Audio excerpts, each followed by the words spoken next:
Hello, everybody. Welcome back to the Tin Man's Corner channel.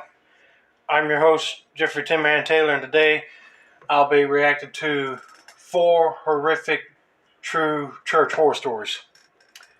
So, without further ado, I'm going to turn the lights back off and let's get this reaction on the road, shall we?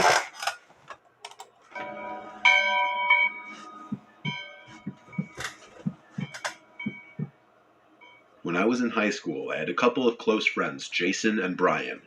We did quite a bit together, and when it came time to graduate, Jason had to move away to Lexington, South Carolina with his family due to his father's work. After we graduated and he had completed his move with his family, my friend Brian and I were invited to pay a visit for a weekend to his new house. We That sounds decided nice. out of boredom to start hiking around in the nearby forest and countryside, which we found had a scenic river. It was a beautiful area and felt I quite bet. peaceful, but we ended up getting lost. We decided to keep following the river as we lost track of which direction was upstream or downstream, with no sounds of civilization anywhere we could hear.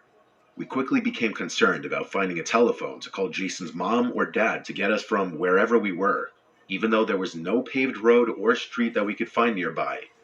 As we kept following the river, we came to this old church-looking building made of really old red bricks with a dirt parking lot and a dirt road leading up to it.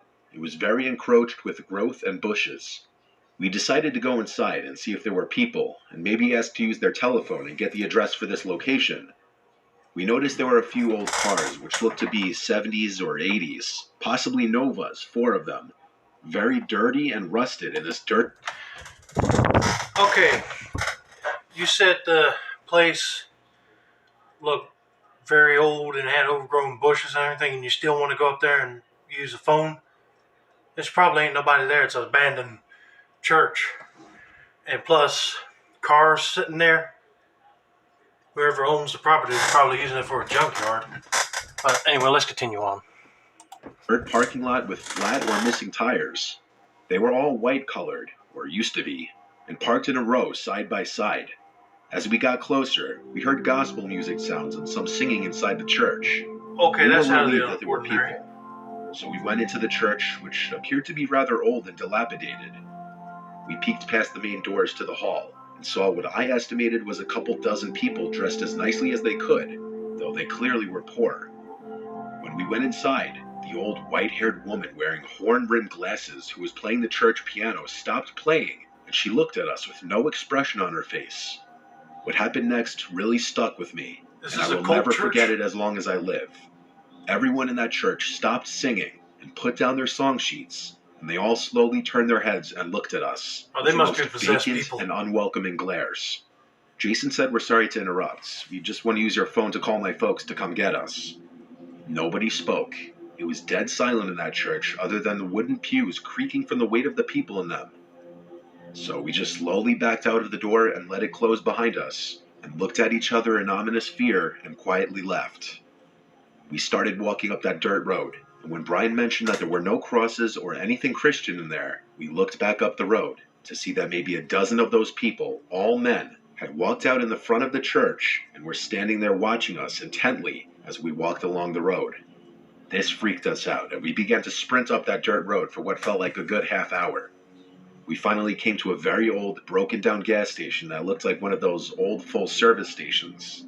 We went inside to find that the shelves were mostly empty and dusty from a quick glance, and an old, overly tanned, swarthy man with a really oily and dirty baseball cap was behind the counter reading some old book with ragged edges and yellowed pages. He looked up and said, "You boys lost, huh? Just head out that way you came in and make a left, and follow that road till you see a telephone pole. And just go right at the pole down the trail and it'll take you to a highway." We thanked the man and left quickly, and as we walked down the road to the telephone pole the man told us about, again looked back, and the old man was out in front of the gas station with his arms folded, just staring at us with a rotten-toothed grin on his face. We got to the pole, made the right, and followed that trail to the nearest highway, after about a good half hour of walking in the twilight. It had just gotten dark as we got to the highway, and we tried to wave down a few people passing by, but nobody stopped. Thankfully, a police officer saw us and pulled over to help us. We told him we were lost and gave him Jason's address, to which he whistled and said we really were lost. It took about 30 minutes for that officer to drive us back to Jason's, and during the Really? chit-chat, He told us we needed to be careful out in those woods, as there are some crazy witch folks in it. Witch folks? Is that why they were not saying anything, or it did not have no Christian artifacts or crucifixes in that church? I said it had to be a cult church, and it's just kind of weird that, they not say nothing and then they come out and watch you just walk away and not go chasing after you or nothing. And then, the gas station guy is just the only one sitting there, and he grins just to, like, see you walk away. I say he probably no one was up. He didn't want to say it. All right, let's get to story number 2.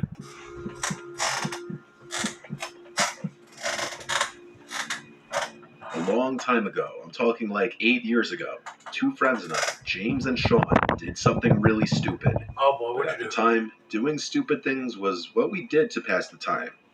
We're not really friends with James anymore, but Sean and I still talk often, and so oftentimes we'll talk with each other about this story. We were 19 years old. We lived in Bumfuck, New Jersey. Lots of vacant houses in our old town. And atop a hilly road not far from our houses was an abandoned church. Locals knew about the church. It was on a closed-off road, and it had been abandoned for many years. I'm not sure if it's still standing or what the current state of it is, as I live in Florida now. But James, Sean, and I, being the troublemaking thrill-seekers we were, came up with this genius plan of bringing a Ouija board to the church late one night. No. This was October, so I guess we were doing it in honor of spooky season. Oh, it had to be for Sean Halloween. had the Ouija board in his closet, so he brought it. I drove the 3 of us, so I first picked up James, then Sean, and we just drove straight towards the church. Since the road up the hill to the church was literally blocked off, we had to park on the side of the road and walk from there. We followed the road up the hill to the church, using... You use a Ouija board in a church, you never know what you might conjure up. Demons, even, in a sacred territory. Oh, you boys are going to be asking for it. using one flashlight at first, so as not to overdo it and draw any possible attention. But once we were atop the hill, we pretty much all 3 of us turned on our flashlights. The church was surrounded by woods in basically all directions, and had a gravel parking lot alongside it. The church had been broken into a million times before, and was littered with graffiti, so the big front door was already ajar. 2 of us had to work together to pull it open because it scraped on the floor though. Once inside, we naturally just looked around the place with our flashlights to make sure no one else was in there. It was definitely creepy being in that place at night. Oh, I bet. Sean set up the Ouija board. Then he pulled out these 3 candles from his backpack as well, and he laughed and said it would add to the experience. He placed the 3 candles in a triangle formation around the board, and as they were all lit, we turned off our flashlights. Now the only light in the whole place was from the candles, creating a much more eerie and uncomfortable vibe. We really couldn't see more than maybe 6 feet in all directions. So we began playing with the Ouija board. Sean was doing most of the talking. At this point, I can't remember exactly what he said, but he definitely opened with "Is anybody there?" and the typical cliche Ouija board questions. The planchette started to move, and we started to laugh. I knew it was one of I them. wouldn't be laughing about I it. feel like it's not possible to play with a Ouija board with your friends without someone jokingly moving around the planchette. We went along with it though, and whoever was moving it spelled out a few words. As this was going on though, we heard a weird crack-type sound come from the altar of the church. Best way I could describe it is it sounded like a big piece of wood cracking in half. It was loud, and it sounded like it was done by someone. We all jumped in reaction and hurried to shine our phone's flashlights in the direction of the altar. There was no one there as far as we could see. I think both of them were just as freaked out as I was after that. But the place was old and falling apart, so some weird noises here and there didn't seem that crazy, and so we kept going. We all took turns asking the board questions, but the planchette was no longer moving. I think because that crack sound freaked all 3 of us out, and now we were taking it more seriously. Right. This went on for some time, until another sound from the altar area broke the silence again. But before we even had time to shine our lights over there again, something landed on the Ouija board, causing all of us to jump and scream. It was a rock about the size of a golf ball. All 3 of us just had our hands on the planchette 2 seconds ago, and there was no way any of us could have done that. We all 3 got up and What did ran you back out of the boys summon? church screaming, leaving the Ouija board and candles behind. We ran all the way down the hill and back to my car, and fearing we were being chased, we didn't stick around. It drove us all back to James's house, where we just sat in the car for a good half hour talking. wondering what exactly just happened. Sean is very religious and superstitious as well. He was confident we Hey, I had am reached too. a spirit of some kind. I don't really believe in any of that stuff. I believe there was someone else in the church with us, No. which I find to be equally terrifying. Sean went back to the church the next day with James to get his Ouija board back. And to make things even stranger, the Ouija board was missing, but the candles were still in place. When they saw it was missing from the entrance, they decided to just leave right away. This remains to be the single scariest experience of my life. First of all, I'm like your friend here. I'm superstitious of all the paranormal stuff. And when you start messing around with stuff like that, you don't know what's going to happen. And you think there's another human in there? No. I mean, unless it was a squatter, but messing with you. But they would at least know better not to mess with them things, hopefully. And two, when you go back there and you try to find it and it's gone, a ghost must have moved it. That's all I can tell you. All right, let's get to story number 3.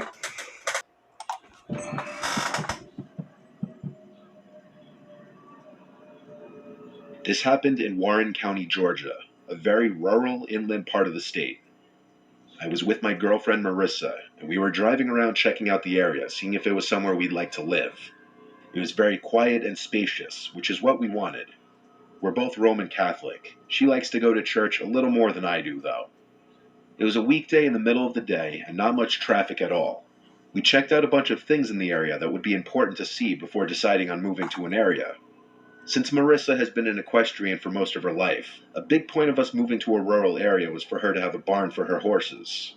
After checking out some properties listed for sale, we happened to pass by a small, cute-looking church on the side of this very quiet road with a bunch of cars in the parking lot. This church wasn't far from the last property we just looked at, so Marissa shook my shoulder and said we should see if a mass was going on, see if it's nice. And so I pulled into the little dirt-like parking lot for the building and parked next to some old red minivan. A lot of the cars in the parking lot were on the older side. In fact, I'd say most of them. I mentioned that to Marissa as we got out of the car, and she agreed and said it was probably because it was a lower income area. I opened the door to the church for us and we That's a stepped in, possibility. and it was a pretty small inside as we expected. I'd say there were 5 rows of pews, each cut in half in the middle by the nave, or center aisle. There had to be at least 20 people in there, though they were not an older crowd. Usually in every mass, big or small, you'd see a decent amount of seniors, but based on the backs of everyone's heads in there, everyone appeared to be in their 30s to 40s. It seemed everyone was sitting in silence for some kind of prayer. As we sat down in the back, the people closest to us started looking at us, like one at a time, and as others noticed the staring, they would look to see what the others were staring at and then look at us. That's Marissa creepy. and I looked at each other, then nervously looked back at everyone. All we could think to do was smile, but no one smiled back. They were giving us the most unwelcoming stares. They don't want you I there. just realized none of these people were dressed even remotely nicely for a mass. What was going on here? This was when I realized there were no women in here, not a single one besides Marissa, and the stares. They seemed to be staring more at Marissa than me. A man in a mask at the front of this alleged church, by what I guess was supposed to be the altar, then stepped up and pointed at us and said, "Who invited you here?" I took it upon myself to answer for us, and said that we were just passing by and saw that a mass was going on and we wanted to join. The man was clearly not a priest, and this was clearly not a Roman Catholic church. The masked man said, "You need to leave now." Hey, no problem, buddy. I'm leaving. And if he's a masked guy in robes, I say, he ain't no priest. He's one of them, I don't know what you call it, like a satanic ritualist person. I don't know. Never know, like a cult priest or something. I don't know what you call him. Cult leader. Anyway, let's continue. By now, every last person in the church was looking at us. I said, "Come on, honey," and we got up and hurried out and ran to the car. We wasted no time sitting in the car. I got us out of that parking lot right away, but we both noticed in the rearview mirror someone from the building getting in their van in the parking lot.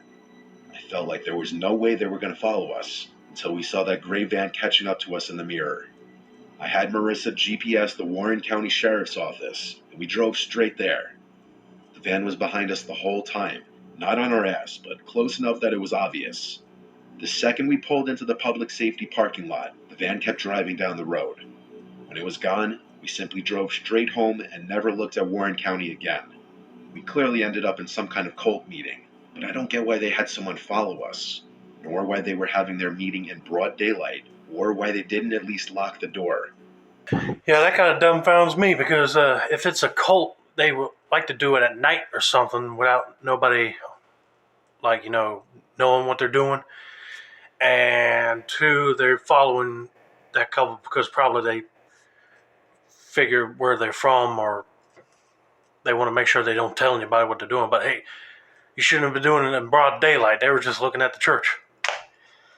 But anyway, if I bought that church, I'll be like getting a priest in there to be like, doing, I don't know what you call it, holy blessings in the place because you never know who's used it.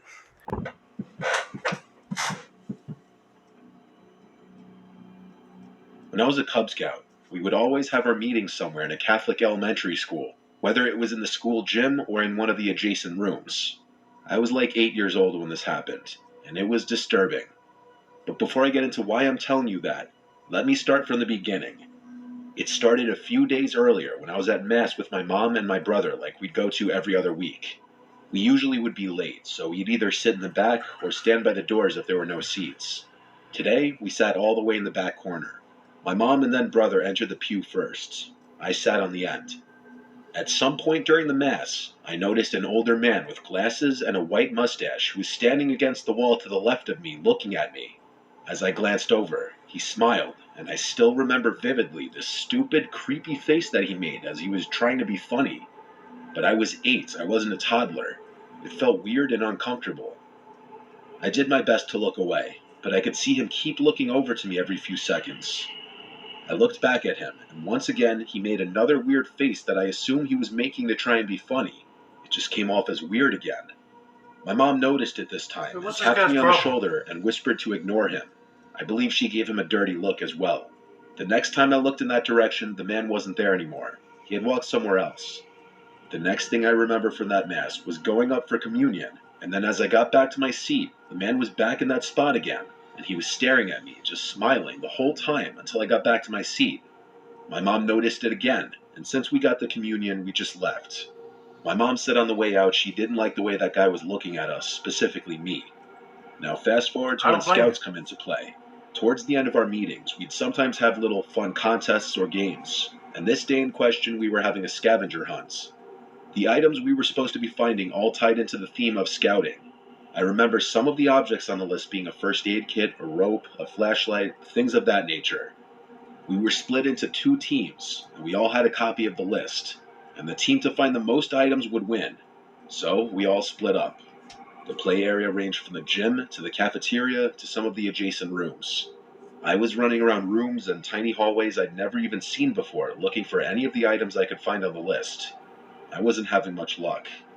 Eventually, I found myself in this very narrow hallway in the back section of the cafeteria by the kitchen. In this hallway was one of those ice cream fridges filled with, ice pops. I looked inside the fridge for any of the items. Nothing. But then I decided to be sneaky and take one of the ice cream pops. As I did, I heard a man's voice to the right of me. I looked over and saw that man from the church a few days earlier, walking over to me smiling. Uh-oh. He said something like, "Don't let them see you taking that." He shut the fridge door and grabbed my hand and told me he had some better treats in the back where the kids aren't allowed. No. I broke my hand free from his grip and tried to walk away scared, and he grabbed my wrist this time, tightly. I turned to him, and he went, "Shh, calm down."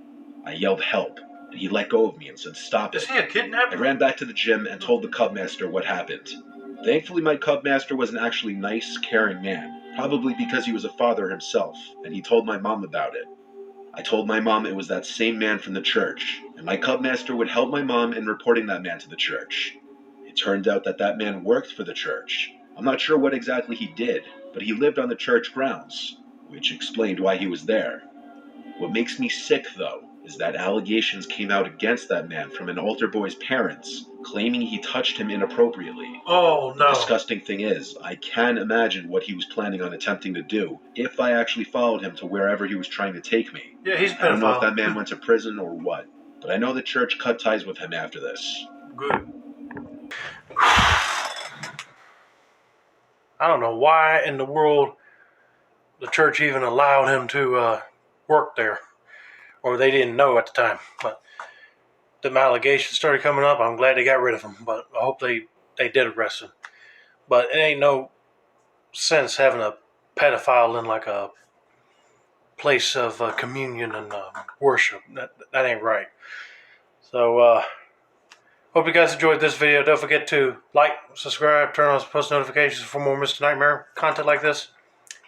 This has been another successful installment of the Tin Man's Corner channel. I'm your host, Jeffrey Tin Man Taylor. And have a nice day, everybody.